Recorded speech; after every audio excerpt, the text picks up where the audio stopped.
ओम शांति, ओम शांति, ओम शांति। मैं आत्मा एकाग्र हूँ अपने इस भ्रिकुटी तख्त पर।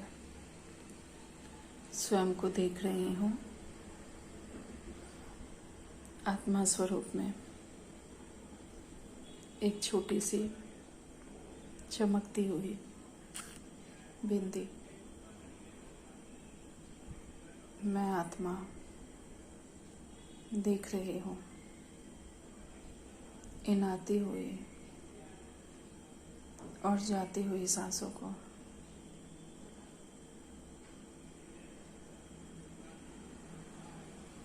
लंबी सांसें लेंगे, होल्ड, फिर छोड़ेंगे। ऐसा हम 3 बार करेंगे।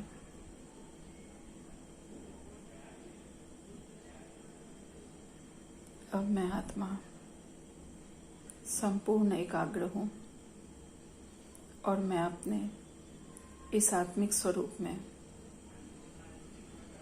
ब्रह्मा बाबा को सम्मुख देखते हुए शिव बाबा की मुरली ब्रह्मा मुख कमल द्वारा सुन रही हूँ। और आज बाबा ने मेरे लिए क्या कहा है वो मैं बहुत ध्यान से समझ के स्वयं में धारण करने की कोशिश करूँगी। ओम शांति, ओम शांति, ओम शांति।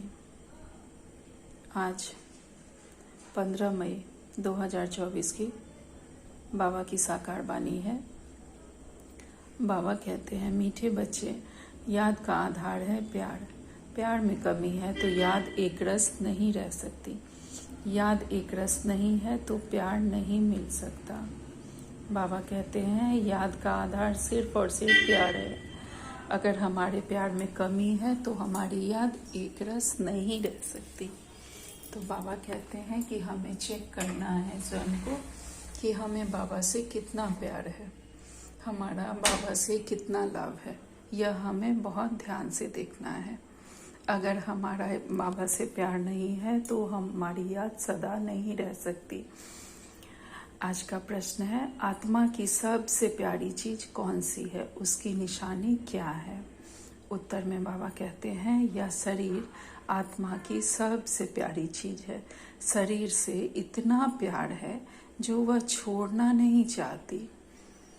बाबा कहते हैं कि यह शरीर की सबसे जो प्यारी चीज है वह आत्मा है। शरीर से इतना प्यार है जो वह छोड़ना नहीं चाहती। बचाव के लिए अनेक प्रबंध रचती है। बाप कहते, बच्चे, यह तो तमो प्रधान छीछी शरीर है। तुम्हें अब नया शरीर लेना है, इसलिए इस पुराने शरीर से ममत्व निकाल दो। इस शरीर का भान न रहे, यह है मंजिल। बाबा कहते हैं, यह शरीर ही सबसे प्यारी चीज़ है। हमें इस शरीर से इतना प्यार है कि हम इसे छोड़ना ही नहीं चाहते हैं। लेकिन बाबा कहते हैं कि यह शरीर तमो प्रधान है। अब हमें नया शरीर लेना है, इसलिए पुराने शरीर से हमें अपना ममत्व समाप्त कर देना है। इस शरीर का हमें भान ही ना रहे। हमें सदा देही अभिमानी बनकर अपने को आत्मा समझकर चलना है। यही हमारी मंजिल है। ओम शांति। रूहानी बाप रूहानी बच्चों को समझाते हैं, अब यह तो बच्चे जानते हैं कि दैवी स्वराज्य का उद्घाटन तो हो चुका है। अब तैयारी हो रही है वहाँ जाने की। दैवी स्वराज्य हमारा बनने वाला है, उसका तो बाबा उद्घाटन कर चुके हैं। उस अनुरूप हम बच्चों को तैयार कर रहे हैं बाबा। अब बस तैयारी हम कर रहे हैं वहाँ जाने की। उसके लिए हम सज धज कर तैयार हो रहे हैं ज्ञान रत्नों से। जहाँ कोई शाखा खोलते हैं तो कोशिश की जाती है कि बड़े से बड़े आदमी द्वारा ओपनिंग कराने की। बड़े आदमी को देख नीचे वाले ऑफिसर्स आदि सब आएंगे। समझो, गवर्नर आएगा तो बड़े बड़े मिनिस्टर्स भी आएंगे। अगर कलेक्टर को तुम बुलाओ तो बड़े आदमी नहीं आएंगे। इसलिए कोशिश की जाती है कि कोई बड़े ते बड़ा आए। अर्थात बाबा कह रहे हैं जब सबसे बड़ा कोई आएगा तभी उसके नीचे के सारे ऑफिसर्स आएंगे।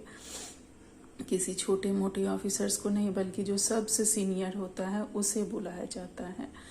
किस न किस बहाने से अंदर आए तो तुम उनको रास्ता बताओ। बेहद के बाप से बेहद का वर्षा कैसे मिल रहा है, ऐसा कोई दूसरा मनुष्य नहीं जो जानता हो तुम ब्राह्मणों के सिवाय। यह बातें हम ब्राह्मण बच्चों के अलावे और कोई नहीं जानते। ऐसे भी सीधा नहीं कहना है भगवान आया है, ऐसे भी बहुत कहते हैं भगवान आ गया है, परंतु नहीं। ऐसे अपने को भगवान कहलाने वाले तो ढेर आए हैं। बाबा साधु सन्यासी के लिए कह रहे हैं, यह तो समझाना है बेहद का बाप आकर बेहद का वर्षा दे रहे हैं। कल्प पहले मिशल ड्रामा प्लान अनुसार, जैसे बाबा ने कल पहले दिया था वैसे ही अभी दे रहे हैं। यह सारी लाइन लिखनी पड़े, मनुष्य लिखत पढ़ेंगे फिर कोशिश करेंगे। जिनकी तकदीर में होगा, बाबा कहते हैं कि जिनकी तकदीर में होगा वही बच्चे यहाँ आएंगे। तुम बच्चों को तो मालूम है ना कि हम बेहद के बाप से बेहद का वर्षा ले रहे हैं। यहाँ तो निश्चय बुद्धि बच्चे ही आते हैं, निश्चय बुद्धि भी फिर कोई समय संशय बुद्धि बन जाते हैं। अर्थात बाबा हम बच्चों के लिए कह रहे हैं कि जब माया हमारे पीछे पड़ जाती है तो हम लाख निश्चय बुद्धि हो, कहीं ना कहीं संशय हमारे में आ जाता है, तो समय समय पे हमें चेक करते रहना है। आगे कहते हैं बाबा, माया पिछाड़ लेती है, चलते चलते हार खा लेते हैं। ऐसा तो लॉ भी नहीं है जो एक तरफ सदैव जीत हो, हार होवे ही नहीं, ऐसा तो होता ही नहीं है। हार जीत तो दोनों चलती रहती है। युद्ध में भी 3 प्रकार के होते हैं, फर्स्ट क्लास, सेकंड क्लास और थर्ड क्लास।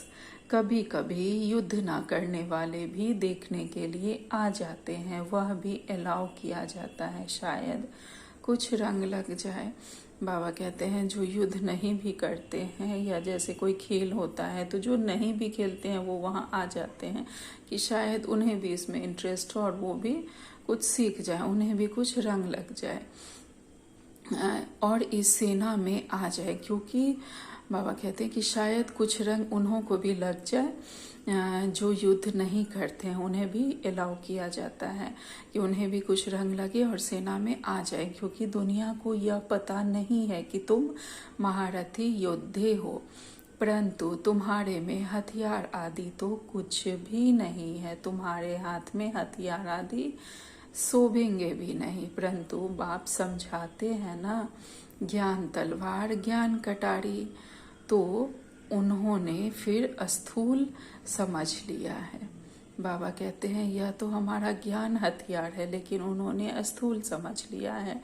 तुम बच्चों को बाप ज्ञान का अस्त्र शस्त्र देते हैं, इसमें हिंसा की तो बात ही नहीं है, परंतु यह समझते नहीं हैं। देवियों को स्थूल हथियार आदि दे दिए जाते हैं, उनको भी हिंसक बना दिया जाता है।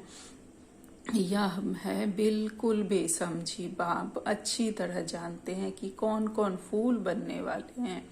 यह तो बाप खुद ही कहते हैं फूल आगे होने चाहिए। अर्थात बाबा अच्छी तरह जानते हैं कि कौन बाबा के अच्छे पुरुषार्थ वाले बच्चे हैं। बाबा कहते हैं कि उन्हें आगे होना ही चाहिए। सर्टेन है यह फूल बनने वाले हैं। बाप नाम नहीं लेते, बाबा कंफर्म है एकदम कि हाँ ये फूल ही बनेंगे, ये आगे जाएंगे, ये अपने ज्ञान की खुशबू बहुत दूर दूर तक फैलाएंगे। लेकिन बाबा किसी का नाम नहीं लेते हैं, क्योंकि जो और बाकी दूसरे बच्चे होते हैं ऐसा नहीं कि उनके नाम लेने से वो हतोत्साहित हो जाएं, इसलिए बाबा किसी का नाम नहीं लेते हैं। लेकिन जानते बाबा सब हैं और सभी बच्चे बाबा के पुरुषार्थ में अच्छे से अच्छा बनना चाहते हैं, सब फूल बनना चाहते हैं और अपनी खुशबू बिखेरना चाहते हैं। इसलिए हमें सदा अपने पुरुषार्थ का चेक करते रहना है, कहीं हम अपने पुरुषार्थ में कहीं कोई कमी तो नहीं कर रहे हैं, माया के बस तो नहीं हो रहे हैं। सदा हमें बीच बीच में देखते रहना है। अगर कोई भी बात आती है, किसी भी तरह की परिस्थिति आती है, तो अगर हमारा योग कमजोर हो रहा है, बाबा की याद कमजोर हो रही है, मुरली पर हमारा अटेंशन नहीं है, तभी कोई बात आती है, तो जैसे ही कोई पेपर आए तो हमें जरूर चेक करना है। आगे कहते हैं बाबा, बाबा नाम नहीं लेते हैं, नहीं तो और कहेंगे हम कांटा बनेंगे क्या। बाबा पूछते हैं नर से नारायण कौन बनेंगे, तो सब हाथ उठाते हैं। यूँ तो खुद समझते हैं, जो जास्ती सर्विस करते हैं वो बाप को भी याद करते हैं। बाप से प्यार है तो याद भी उनकी रहेगी ना। एक रस कोई भी याद नहीं कर सकेंगे, याद नहीं कर सकते, इसलिए प्यार नहीं है। प्यारी चीज को तो बहुत याद किया जाता है। बच्चे प्यारे होते हैं तो माँ बाप गोदी में उठा लेते हैं। छोटे बच्चे भी फूल हैं, जैसे तुम बच्चों की दिल होती है, शिव बाबा के पास जाएं वैसे छोटे बच्चे भी खींचते हैं। झट बच्चे को उठाए गोदी में बिठाएंगे, प्यार करेंगे। बाबा कहते हैं कि हमारी याद एक रस नहीं रहती, क्योंकि हमारा बाबा से प्यार नहीं है। बाबा से अगर हमारा प्यार रहेगा तो सदा याद रहेगी। बाबा कहते हैं बच्चे तो सब प्यारे होते हैं माँ बाप को, लेकिन बच्चों के दिल में बाबा है कि नहीं यह देखना है।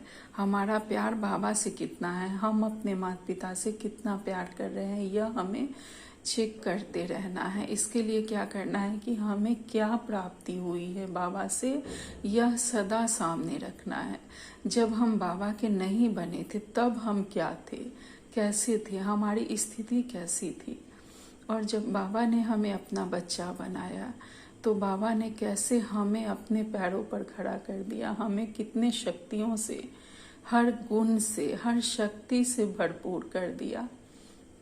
हम सदा अगर ये बात याद रखें, अपनी सारी बातें, अगर कोई बात भी आती है तो बाबा पे हमें छोड़ देना है। हम बाबा के तो हमारी सारी बातें, हमारी सारी परिस्थिति, हमारे सारे संबंध संपर्क हमारे बाबा के हैं। वो समाधान करना बाबा का काम है, हमारा नहीं है। कोई भी समस्या आई बाबा को लिख देना है, बाबा को बता देना है योग में, बाकी बाबा समझ लेगा। बस बाबा से हमें क्या प्राप्ति हुई है इसे बस सामने रखना है, तो हम सदा बाबा की याद में उमंग उत्साह में उड़ते रहेंगे। आगे कहते हैं बाबा यह बेहद का बाप तो बहुत प्यारा है, सभी शुभ मनोकामनाएं पूरी कर देते हैं। यही जो हमारी मनोकामनाएं बाबा ने पूरी की है वह सदा हमें याद रखना है। मनुष्यों को क्या चाहिए, एक तो चाहते हैं तंदुरुस्ती अच्छी हो, कभी बीमार ना हो। सबसे अच्छी है यह तंदुरुस्ती, तंदुरुस्ती अच्छी हो, परंतु पैसे ना हो तो वह तंदुरुस्ती भी किस काम की। फिर चाहिए धन जिससे सुख मिले। बाप कहते हैं तुमको हेल्थ और वेल्थ दोनों मिलनी जरूर है। यह कोई नई बात नहीं है, यह तो बहुत बहुत पुरानी बात है। तुम जब जब मिलेंगे तो ऐसे ही कहेंगे, बाकी ऐसा नहीं कहेंगे कि लाखों वर्ष हुए, पद्मों वर्ष हुए। नहीं, तुम जानते हो यह दुनिया नई कब होती है, पुरानी कब होती है। हम आत्माएं नई दुनिया में जाती हैं, फिर पुरानी में आती हैं। तुम्हारा नाम ही रखा है ऑलराउंडर, बाप ने समझाया है।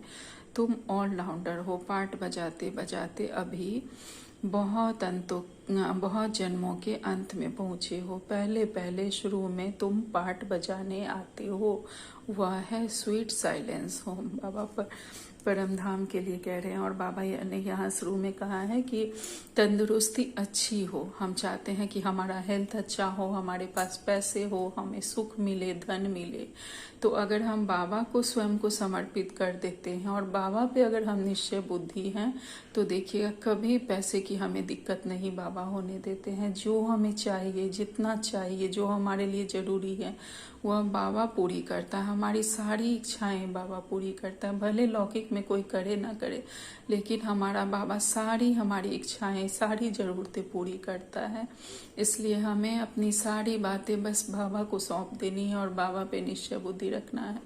अगर हाँ कोई हेल्थ इशू आता भी है, अगर हम बीमार भी पड़ते हैं तो बस ये समझना है कि ये हमारा कर्म भोग है। अगर हम ये समझ लेते हैं, हाय हाय बीमारी नहीं करते हैं, तो वो जैसे मक्खन से बाल निकलने वाली बात बाबा कहते हैं, वैसे हमारी बीमारी आती है और चली जाती है, हमें कोई कष्ट नहीं होता। ये हमने काफ़ी दादियों के ऐसे उदाहरण देखे हैं कि उन्हें बड़ी बड़ी बीमारियां आई लेकिन कोई कष्ट नहीं हुआ। इसका काफ़ी सारा अनुभव मैंने भी किया है और बाबा के और कितने सारे बच्चों ने किया होगा कि कोई भी बीमारी आती है और चली जाती है। बस वो हमारा कर्म भोग होता है जो कुछ समय के लिए आता है और बाबा हमें बहुत अच्छे से उसमें से निकाल लेते हैं। इसलिए हमें सदा बाबा से बहुत बहुत प्यार रखना है और निश्चय बुद्धि रहना है। आगे कहते हैं बाबा कि हम बाबा को इतने वर्षों के बाद हम बाबा से मिलते हैं तो यह नहीं कहते हैं कि बाबा हम लाखों वर्ष बाद आपसे मिले हैं। बाबा कहते हैं वहाँ जब हम रहते हैं परम धाम में तो वहाँ तो है स्वीट साइलेंस होम। अब वहाँ से हम आते हैं पाठ बजाने सतयुग में, फिर त्रेता, फिर द्वापर में होते यहाँ तक हम पहुँचते हैं। संगम पे हमें बाबा मिलते हैं। मनुष्य शांति के लिए कितना हैरान होते हैं, यह नहीं समझते हैं कि हम शांति धाम में थे, फिर वहाँ से आए ही हो पाठ बजाने। पाठ पूरा हुआ, फिर हम जहाँ से आए थे वहाँ जरूर जाएंगे। सभी शांति धाम से आते हैं, सभी का घर वह ब्रह्मलोक है, ब्रह्मांड है, जहाँ सब आत्माएं रहती हैं। हम सब आत्माओं का घर वहाँ ही है। रुद्र को इतना बड़ा मानते हैं, रुद्र को भी इतना बड़ा मानते हैं अंडे मिशल। उनको यह पता नहीं कि आत्मा बहुत छोटी है। कहते भी हैं स्टार मिशल है, फिर भी पूजा बड़े की ही होती है। तुम जानते हो इतनी छोटी बिंदी की तो पूजा हो नहीं सकती। फिर पूजा किसकी करे तो बड़ा बनाते हैं, फिर पूजा करते हैं, दूध चढ़ाते हैं। वास्तव में वह शिव है, अवोक्ता। बाबा कहते हैं कि वो तो जानते ही नहीं कि आत्मा कितनी छोटी है, परमात्मा कितने छोटे से हैं, एकदम स्टार मिशल हैं छोटे से, तो उन्हें निराकार परमात्मा का तो पता ही नहीं है। तो फिर उन्होंने शिवलिंग बना दिया है जो जिससे वो आंखों से देख सके और उनकी पूजा कर सके। उन पे दूध चढ़ाते हैं, फूल चढ़ाते हैं, पूजा करते हैं। तो बाबा कहते हैं कि उन पर दूध क्यों चढ़ाते हैं, दूध पिए तो फिर भोक्ता हो गया। बाबा तो अभोक्ता है, यह भी एक वंडर है। सब कहते हैं वह हमारा वारिस है, हम उनके वारिस हैं, क्योंकि हम उन पर फिदा हुए हैं। जैसे बाप बच्चों पर फिदा होते हो, सारी प्रॉपर्टी दे खुद वानप्रस्थ में चले जाते हैं। यहाँ भी तुम समझते हो बाबा के पास हम जितना जमा करेंगे वह सेफ हो जाएगा। गायन भी है, किनकी दबी रहे धूल में। तुम बच्चे जानते हो कुछ भी रहता नहीं है, सब भस्म हो जाना है। हम जानते हैं कि विनाश होना ही है, ऐसे भी नहीं है। समझो एरोप्लेन गिरते हैं, विनाश होता है तो चोरों को माल मिलता है, लेकिन चोर आदि खुद भी विनाश खत्म हो जाएंगे। उस समय चोरी आदि भी बंद हो जाती है। नहीं तो एरोप्लेन गिरता है तो पहले पहले सब माल चोरों के हाथ में आता है, फिर वहाँ ही जंगल में माल छिपा देते हैं। बाबा कहते हैं कहीं कोई प्लेन क्रैश होता है, कोई सामान गिरता है, कुछ भी होता है तो जो सामान मिलता है जो उस प्रकार के होते हैं वो सारा माल लेके छिपा देते हैं। लेकिन ये बात नहीं समझते हैं कि विनाश तो उनका भी होना ही है। सेकंड में काम कर लेते हैं, अनेक प्रकार की चोरी के काम करते हैं, कोई रॉयल्टी से, कोई अनरॉयल्टी से। तुम जानते हो यह सब विनाश हो जाएंगे और तुम सारे विश्व के मालिक बन जाएंगे। तुमको कहाँ कुछ ढूंढना नहीं पड़ेगा, तुम तो बहुत ऊंच घर में जन्म लेते हो, पैसे की दरकार ही नहीं। राजाओं को कभी पैसे लेने का ख्याल भी नहीं होगा, देवताओं को तो बिल्कुल नहीं रहता। बाप तुमको इतना सब कुछ देते हैं जो कभी चोरी चकारी ईर्ष्या आदि की बात ही नहीं। तुम बिल्कुल फूल बन जाते हो, कांटे और फूल है ना, यहाँ सब कांटे ही कांटे हैं। जो विकार के सिवाय रह नहीं सकते तो उनको जरूर कांटा ही कहना पड़े। राजा से लेकर सब कांटे हैं। तब बाबा कहते हैं मैं तुमको इन लक्ष्मी नारायण जैसा बनाता हूँ, अर्थात राजाओं का राजा बनाता हूँ। यह कांटे फूलों के आगे जाकर माथा झुकाते हैं। यह लक्ष्मी नारायण तो समझदार है ना, यह भी बाप ने समझाया है। बाबा कहते हैं कि जो कांटे होते हैं, जो भिखारी लोग होते हैं, वही जाके हम बाबा के फूलों बच्चे के आगे जाकर माथा झुकाते हैं। यह लक्ष्मी नारायण तो समझदार है ना, यह भी बाबा ने समझाया है। सतयुग वालों को तो महाराजा, त्रेता वालों को राजा कहा जाता है। बड़े आदमी को कहेंगे महाराजा, छोटे आमदनी वाले को कहेंगे राजा।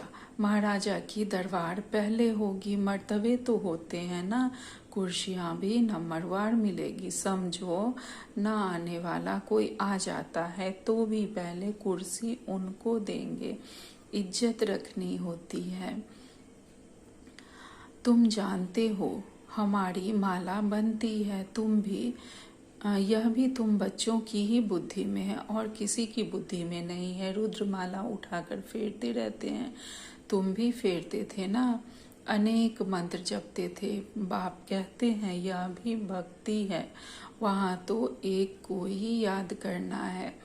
और बाप खास कहते हैं मीठे मीठे रूहानी बच्चों, भक्ति मार्ग में दे अभिमान के कारण तुम सबको याद करते थे, अब माँ में कम याद करो। एक बाप मिला है तो उठते बैठते बाप को याद करो तो बहुत खुशी होगी। बाप को याद करने से सारे विश्व की बादशाही मिलेगी। जितना टाइम कम होता जाएगा उतना जल्दी जल्दी याद करते रहेंगे, दिन प्रतिदिन कदम बढ़ाते रहेंगे। आत्मा कभी थकती नहीं है। बाबा कहते हैं जितना टाइम कम रहेगा तो हम उतना जल्दी जल्दी याद करते रहेंगे, जल्दी जल्दी कदम दिन प्रतिदिन बढ़ाते रहेंगे।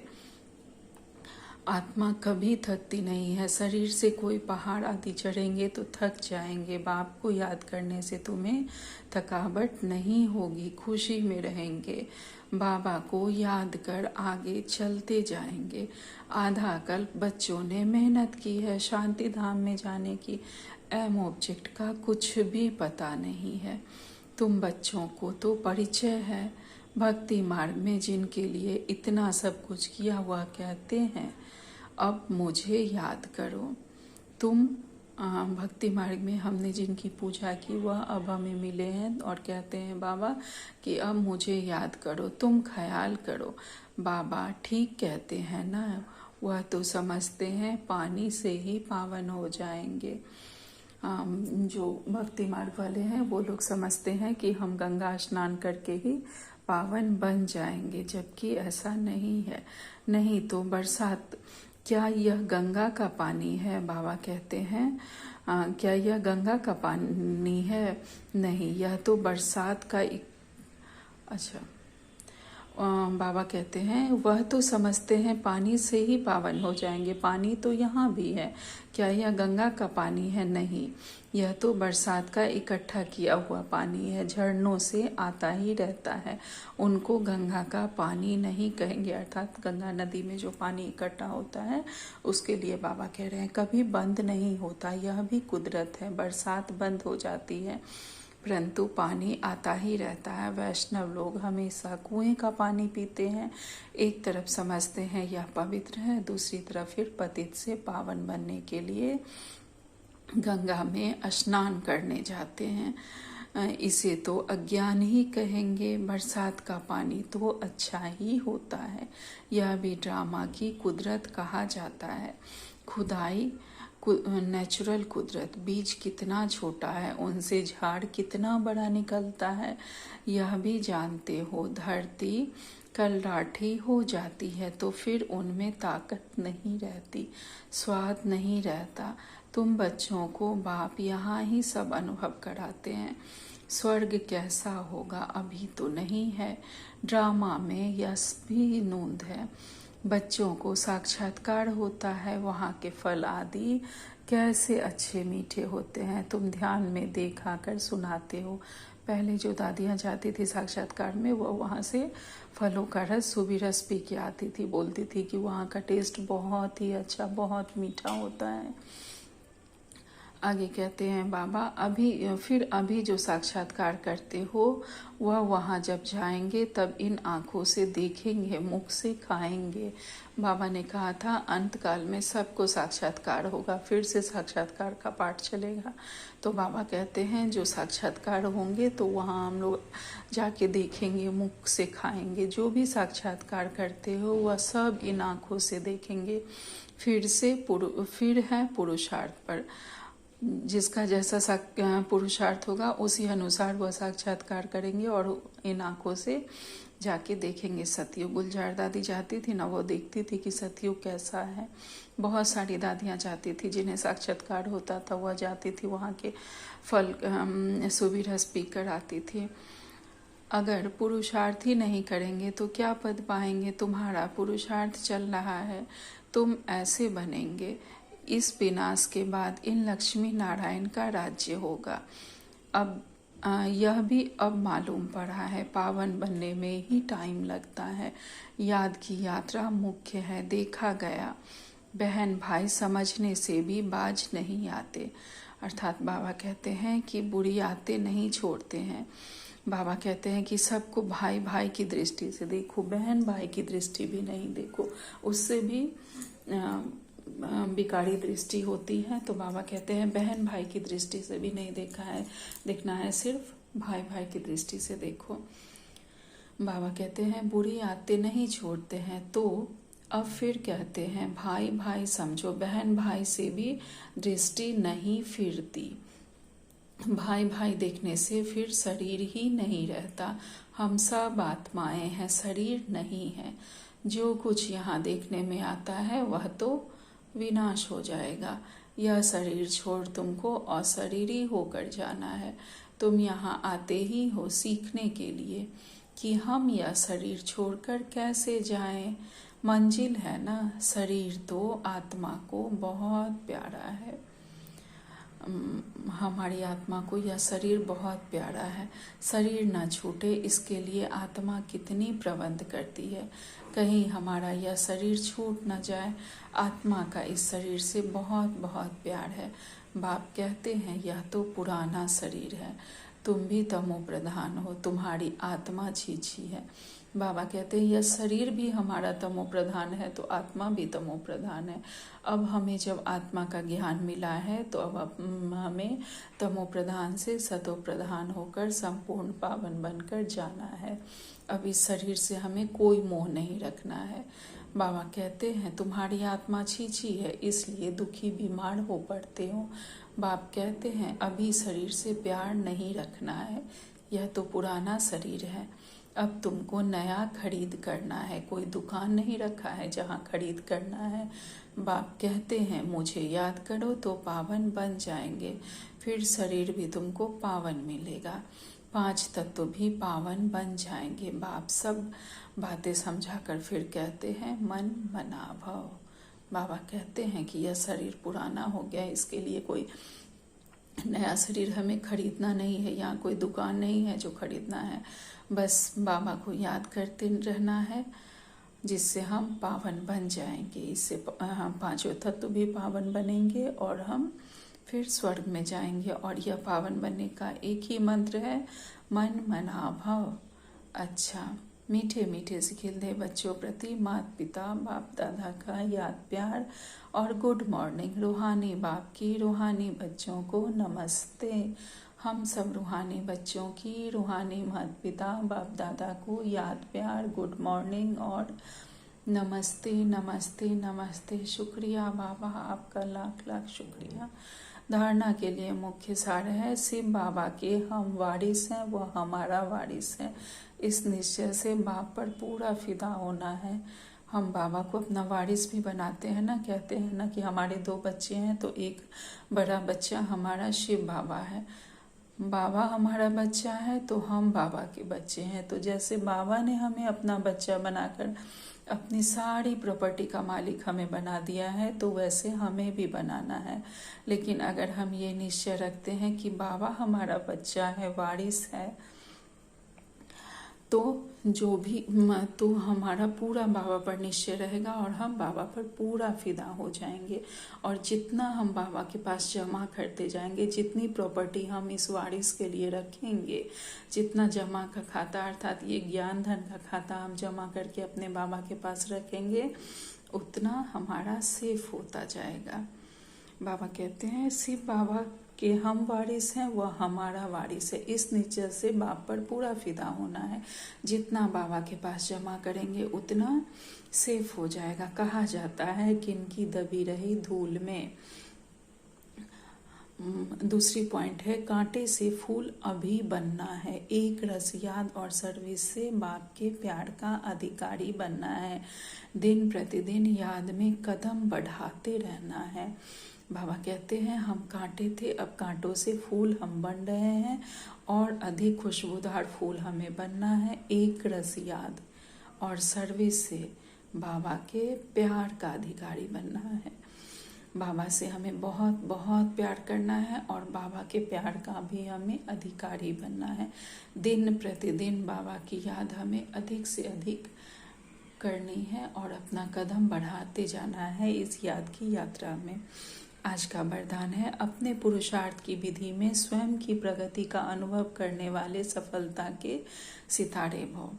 अपने पुरुषार्थ की विधि में स्वयं की प्रगति का अनुभव करने वाले हम बाबा के सफलता के सितारे बच्चे हैं। अर्थात हमें अपने पुरुषार्थ की हमारी क्या विधि है, उसमें हमारी क्या प्रोग्रेस हो रही है, इसका हमें फील करते रहना है। तब हम समझेंगे कि हम कितने बाबा के सफलता के सितारे बच्चे हैं।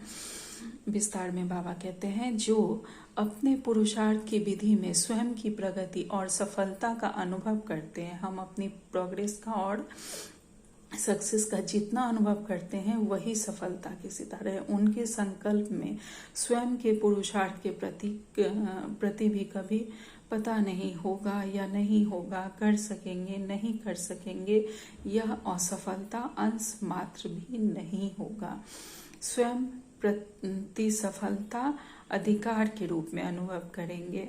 उन्हें सहज और स्वतः सफलता मिलती रहेगी। अर्थात जितना हमारा पुरुषार्थ अच्छा होगा, जितना हम अच्छे से अपने पुरुषार्थ में आगे बढ़ते जाएंगे, तो हम सफलता के सितारे बनेंगे ही बनेंगे। उसमें कभी भी हमारे मन में यह नहीं आएगा कि पता नहीं हम कर पाएंगे कि नहीं कर पाएंगे। अगर कोई भी किसी तरह की सेवा हम कहीं बाहर जाके करना चाहते हैं या बाबा के याद को बढ़ाना चाहते हैं किसी भी तरह, तो कभी हमारे मन में नहीं आएगा कि होगा कि नहीं होगा, पता नहीं कर पाएंगे कि नहीं कर पाएंगे। बस संकल्प करना है कि हाँ ये तो मुझे करना ही है, होना ही है, तो स्वतः ही हमें सफलता मिलेगी। अंश मात्र भी ऐसा निगेटिव संकल्प हमारे अंदर नहीं चलना चाहिए। आज का स्लोगन है सुख स्वरूप बनकर सुख दो तो पुरुषार्थ में दुआएं ऐड होती जाएंगी। बाबा कहते हैं कि हमें सुख स्वरूप बनकर सबको सुख की दुआएं देती जानी है, तो हमारे दुआओं की खाते में वह ऐड होती जाएंगी। आज का अव्यक्त सारे हैं। आज 15 तारीख के अव्यक्त सारे हैं। मन की शक्ति का दर्पण चेहरा अर्थात मुखड़ा है। अर्थात जितना हमारा मुख चमकता रहेगा हमारी मन की शक्ति को दर्शाएगा। खोया खोया हुआ चेहरा और पाया हुआ चेहरा, इसका अंतर तो जानते हो, पा लिया। इस खुशी की चमक चेहरे से दिखाई दे, शुष्क चेहरा नहीं दिखाई दे, खुशी का चेहरा दिखाई दे, तो अनेक आत्माओं की सेवा स्वतः होती रहेगी। अर्थात बाबा कहते हैं ना कि हमारे चेहरे और चलन से बाबा प्रत्यक्ष होने चाहिए। तो जितना हमारा चेहरा खुशी से चमकता दमकता रहेगा उतना सबको बाबा का परिचय मिलेगा। सब समझेंगे, सबको लगेगा कि पता नहीं इन्हें क्या मिल गया है, और हम तो इस उमंग उत्साह में उड़ते रहेंगे कि हमें तो जो पाना था वह पा लिया, हमें स्वयं परमात्मा मिल गया, हमारे शिव बाबा मिल गए। हमारी चेहरे की चमक दिन प्रतिदिन बढ़ती जाएगी जितना हमारा पुरुषार्थ में कदम बढ़ता जाएगा। अच्छा, ओम शांति, ओम शांति, ओम शांति। शुक्रिया मेरे मीठे प्यारे बाबा।